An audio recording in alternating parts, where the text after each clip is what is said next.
Hello students, आज हम कृतिका का पाठ साना साना हाथ जोड़ी करेंगे। इसकी लेखिका मधु कांकरिया है। स्टूडेंट्स, मुझे आशा है कि जो भी मैंने पहले वीडियो बनाई है वो आपको सभी समझ में आ जाती है। अगर फिर भी कोई भी प्रॉब्लम हो तो आप मेरे व्हाट्सएप नंबर पे या कमेंट बॉक्स में आप क्वेश्चन पूछ सकते हैं। तो अब हम लेसन साना साना हाथ जोड़ी इसकी आज क्वेश्चन आंसर करेंगे। इससे पहले मैं थोड़ा सा इस लेसन के बारे में आपको बता देती हूँ।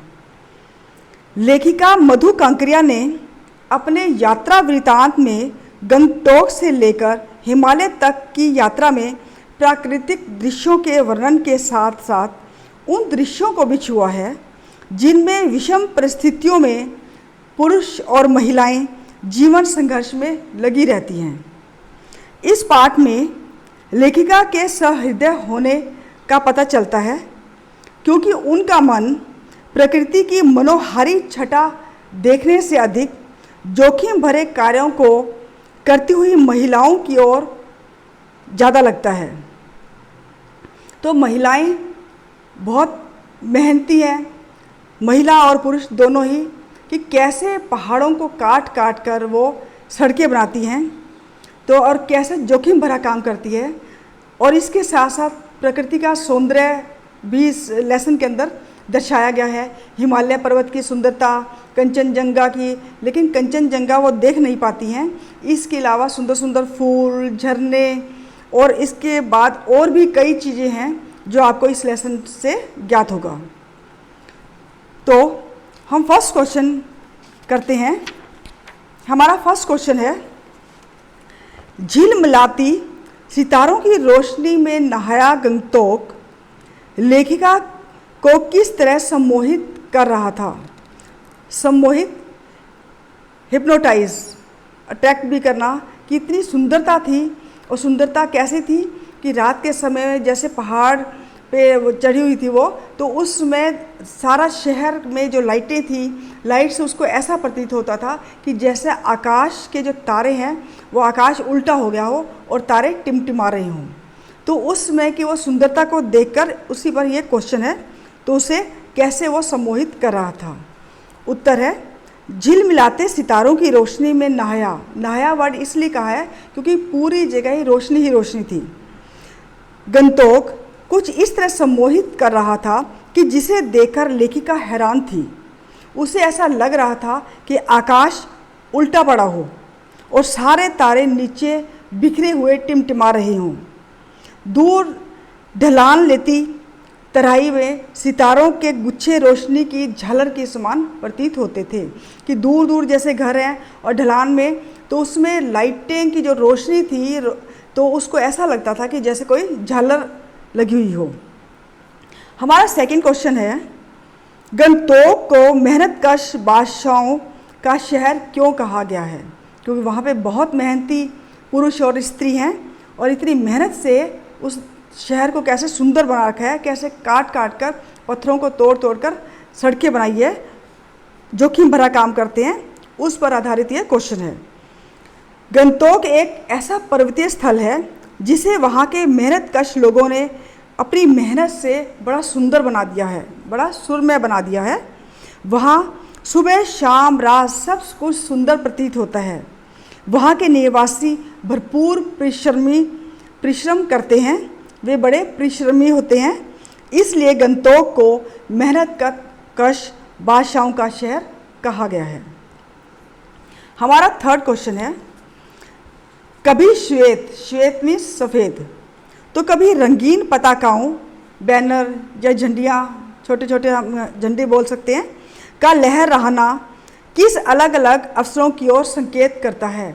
वहाँ पर लेखिका ने देखा कि सफ़ेद झंडे थे, पताकाएँ थी और कई जगह रंगीन थी, तो उसे कैसे बताया कि ये रंगीन और जो सफ़ेद पताकाएँ हैं क्यों लगाई जाती है।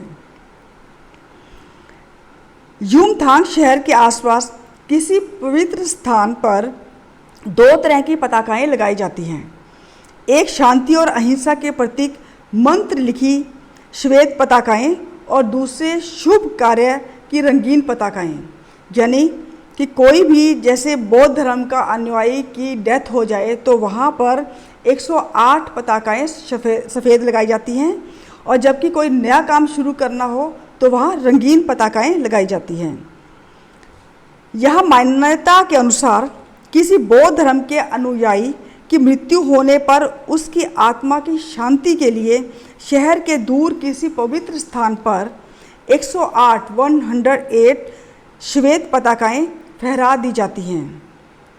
और इसी प्रकार कोई नया कार्य शुरू करना हो, नए कार्य की शुरुआत में रंगीन पताकाएं लगाई जाती हैं। इन पताकाओं को उतारा नहीं जाता, ये अपने आप समय के अनुसार ख़त्म हो जाती हैं, अपने आप ही नष्ट हो जाती हैं। हमारा नेक्स्ट क्वेश्चन है फोर्थ। जितेन नार्गे ने लेखिका को सिक्किम की प्रकृति, वहाँ की भौगोलिक स्थिति एवं जन जीवन के बारे में क्या महत्वपूर्ण जानकारी दी? उत्तर है, जो जानकारी दी थी वो आप पॉइंट्स में लिख सकते हैं, मैं आपको पॉइंट के हिसाब से बताती हूँ। फर्स्ट जानकारी उसने दी थी, सिक्किम में गंगटोक से लेकर युमथांग तक तरह तरह के फूल हैं, फूलों से लदी हुई वादियाँ हैं। सेकंड, शांत और अहिंसा के मंत्र लिखी ये श्वेत पताकाएं जब यहाँ किसी बुद्ध के अनुयायी की मौत हो जाती है तो ये लगाई जाती हैं। ये 108 होती हैं, जैसे हमने ये पहला क्वेश्चन यही वाला किया है। और थर्ड पॉइंट है, रंगीन पताकाएं किसी नए कार्य की शुरुआत के लिए लगाई जाती हैं। फोर्थ पॉइंट है, कवि लॉन्ग स्टॉक, यहाँ गाइड फिल्म की शूटिंग हुई थी, ये भी जितेन नार्गे ने बताई थी। फिफ्थ पॉइंट है, यह धर्म चक्र है अर्थात प्रेयर व्हील, इसको घुमाने से सारे पाप धुल जाते हैं। सिक्स पॉइंट है, यह पहाड़ी इलाका है जहाँ कोई चिकना चर्बी वाला मोटा जैसे आदमी नहीं मिलता है, सब मेहनत कश है और उनका बॉडी भी उन जैसी है। सेवन्थ पॉइंट है, नार्गे ने उत्साहित होकर कटाओ के बारे में भी बताया, और कटाओ के बारे में क्या बताया कि कटाओ हिंदुस्तान का स्विट्जरलैंड है। जैसे स्विट्जरलैंड सुंदर है, वैसे ही अगर इंडिया में अगर हमें स्विट्जरलैंड देखना हो तो वो है कटाओ। एट्थ पॉइंट है, युमथांग की घाटियों के बारे में बताया कि बस 15 दिनों में ही देखिए पूरी घाटी फूलों से इस तरह लद जाएगी, ऐसे लगता है कि जैसे फूलों की कोई सेज लगी हो।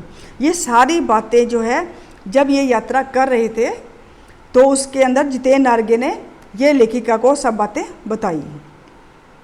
हमारा नेक्स्ट क्वेश्चन है, लॉन्ग स्टॉक में घूमते हुए चक्र को देखकर लेखिका को पूरे भारत की आत्मा एक सी क्यों लगी? एक लॉन्ग स्टॉक देखा था तो जितेन नार्गे ने यह बताया था कि ये चक्र है, इसको घुमाने से सब पाप धुल जाते हैं। तो ऐसी बातें सुनकर लेखिका को लगा कि इस पूरे भारत की जो आत्मा है एक जैसी है। कैसे? उत्तर है, जितेन नार्गे कवि लॉन्ग स्टॉक के बारे में परिचय दे रहा था। उसी रास्ते पर एक कुटिया में घूमता हुआ एक चक्र देखा जिसके बारे में बताया कि यह एक धर्म चक्र है। इसका नाम है प्रेयर व्हील, पहिया जैसे बोलते हैं। इसको घुमाने से सारे पाप धुल जाते हैं। जितेन की ऐसी बातें सुनकर लेखिका को लगा कि चाहे मैदान हो, चाहे पहाड़ हो, वैज्ञानिकों ने चाहे कितनी ही प्रगति कर ली हो, लेकिन पूरे देश के अंदर आत्मा जो है एक जैसी है। लोगों की आस्थाएं, विश्वास, अंधविश्वास, पाप पुण्य की जो अवधारणाएं हैं वो सब के अंदर एक ही है। कि जैसे कोई कह दे कि ये एक पवित्र ये नदी है, इस पर नहाने से पाप धुल जाते हैं। जैसे इसमें बताया ये धर्म चक्र है, इसको चलाने से पाप धुल जाते हैं, तो लोग सोचते हैं हाँ भाई पाप धुल जाएंगे इसलिए घुमा दो। तो इसीलिए लेखिका को लगा कि कहीं भी चले जाओ, सब लोगों की चाहे भाषा अलग हो, खान पान अलग हो, रहन सहन अलग हो, लेकिन सबकी आत्मा एक जैसी है, इन चीज़ों में विश्वास करती है। हमारा 6th क्वेश्चन है, जितेन नार्गे की गाइड की भूमिका के बारे में विचार करते हुए लिखिए कि एक कुशल गाइड में क्या क्या गुण होते हैं। जितेन नार्गे ड्राइवर भी था और साथ में गाइड का काम भी कर रहा था।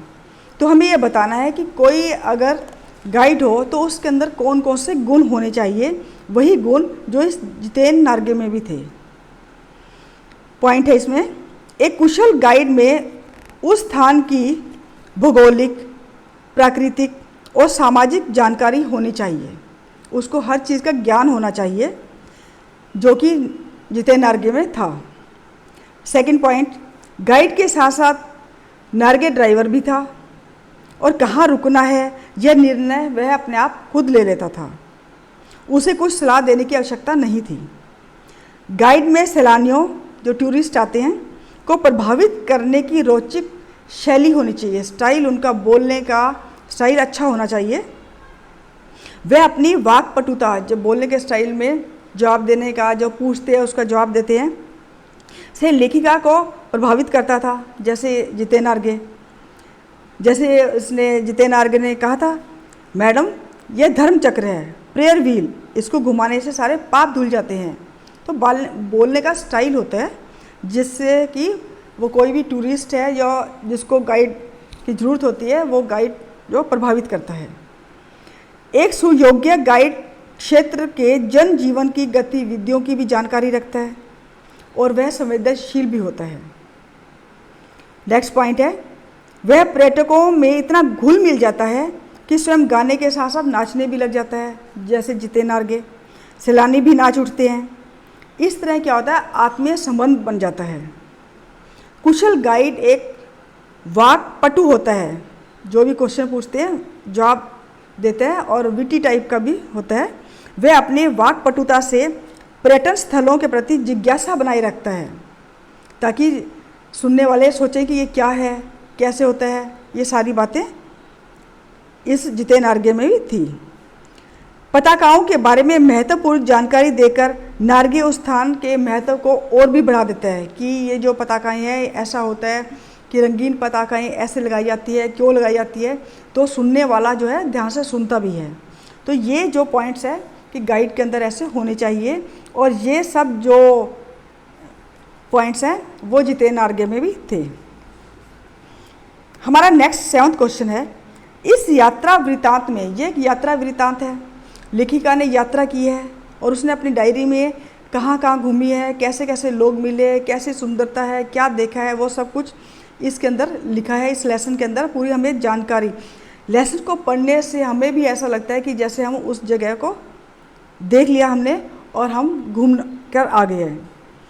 अब जैसे इस यात्रा वृत्तांत में लेखिका ने हिमालय के जिन जिन रूपों का चित्र खींचा है उन्हें अपने शब्दों में लिखिए।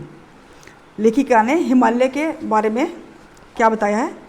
लेखिका बालकनी से हिमालय की तीसरी सबसे बड़ी चोटी कंचनजंगा के दर्शन करना चाहती थी, किंतु हल्के हल्के बादल आ गए थे। अगर बादल ना होते तो शायद वो कंचनजंगा देख लेती, लेकिन हल्के बादल आने की वजह से वो कंचनजंगा नहीं देख पाई। ये इसका बात का जिक्र उसने लेसन के अंदर किया है। आगे बढ़ने पर हिमालय बड़ा होता होता क्यों, जैसे जैसे पहाड़ के पास जाते हैं तो हमें ऐसा लगता है कि पहाड़ बहुत बड़ा है। भीमकाय पर्वतों के बीच से निकलते हुए ऐसा लगता था किसी सघन हरियाली वाली गुफा के बीच हिचकोले खाते निकल रहे हैं। लेखिका कभी पर्वतों के शिखरों को देखती तो कभी ऊपर से दूध की धार के समान, यानी कि जो वाइट एकदम पानी जो आता है हिमालय पर्वत से झरझर करता हुआ, वो जलप्रपात को देखती। कभी नीचे चिकने चिकने गुलाबी पत्थरों के बीच में इठलाकर बहती हुई चांदी के समान बहता हुआ जो पानी था वो था तीस्ता नदी का। ऐसा लग रहा था कि तीस्ता नदी बड़ी हिटकोले खा रही है और वह इठलाकर बह रही है। उसने खूब ऊंचाई से पूरे वेग के साथ ऊपर शिखरों के भी शिखर से नीचे गिरता हुआ झरना देखा। ऐसे झाग वाला झरना, फेन उगलता हुआ झरना देखा। उसका नाम था 7 सिस्टर वाटरफॉल। रात के गहराते अंधेरे में ऐसा लगता था कि हिमालय ने कोई काला कंबल ओढ़ दिया हो। तो ये हिमालय की जिन जिन रूपों को देखा था लेखिका ने उसका वर्णन किया है। हमारा नेक्स्ट क्वेश्चन है, प्राकृतिक सौंदर्य के अलौकिक आनंद में डूबी हुई लेखिका को कौन कौन से दृश्य झंकोर गए? कि ऐसे दृश्य सुंदरता के तो थे, लेकिन ऐसे कौन से दृश्य देखे जिसने कि उसका आत्मा को झंकोर दिया? वो कौन से हैं? एक नंबर 1, अद्वितीय सौंदर्य, यानी कि इतनी सुंदरता से निरपेक्ष कुछ पहाड़ी औरतें पत्थरों पर बैठी हुई पत्थर तोड़ रही थी। गुथे आटे सी कोमल काया, परंतु उसकी में कि वो खूबसूरत थी, लेकिन उनके हाथों में क्या थे? कुदाल और हथौड़े। इतनी सुंदरता के बीच में भूख, मौत और जिंदा रहने की यह जंग, ये लाइन आई हुई है कि इतनी सुंदर औरतें थी और लेकिन वो काम जो है कितना जोखिम भरा कर रही थी। तो ऐसे दृश्य को देखकर इन ऐसे दृश्य ने ये लेखिका को झंकोर दिया।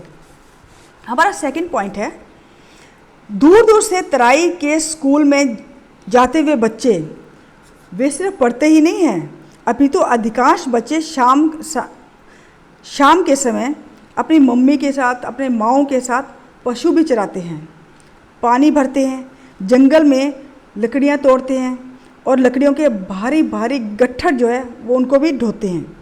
पहाड़ के सौंदर्य के बीच इतना परिश्रम पूर्वक जीवन वो व्यतीत करते हैं। इससे भी लेखिका जो है अंदर से वो झंकोर गई और टूट सी गई कि ऐसा कितने बच्चे जो है इस पहाड़ों पे कैसे अपना जीवन व्यतीत कर रहे हैं और कितना काम कर रहे हैं। और कौन सा दृश्य था जिसने लेखिका को झंकोर दिया? सूरज ढलने के समय कुछ पहाड़ी औरतें गांव को चराकर वापस लौट रही थी। कुछ के सिर पर लकड़ियों के भारी भारी गट्ठर थे। नेक्स्ट पॉइंट, चाय के बागानों में बोकू पहने, उनकी जो ड्रेस है वो बोकू बोलते हैं उसको, युवतियाँ चाय की पत्तियाँ तोड़ रही थी। तो इन जो ये पॉइंट मैंने बताए हैं, इनको देखकर, इन दृश्यों को देखकर, इन दृश्यों ने लेखिका को अंदर तक झंकोर दिया। तो स्टूडेंट्स, ये आज इस लेसन के कुछ क्वेश्चन मैंने करवाए हैं। मुझे आशा है कि आपको सब क्वेश्चन समझ में आ गए होंगे। इससे आगे वाले क्वेश्चन मैं नेक्स्ट वीडियो में आपको करवाऊंगी। Thank you and have a nice day.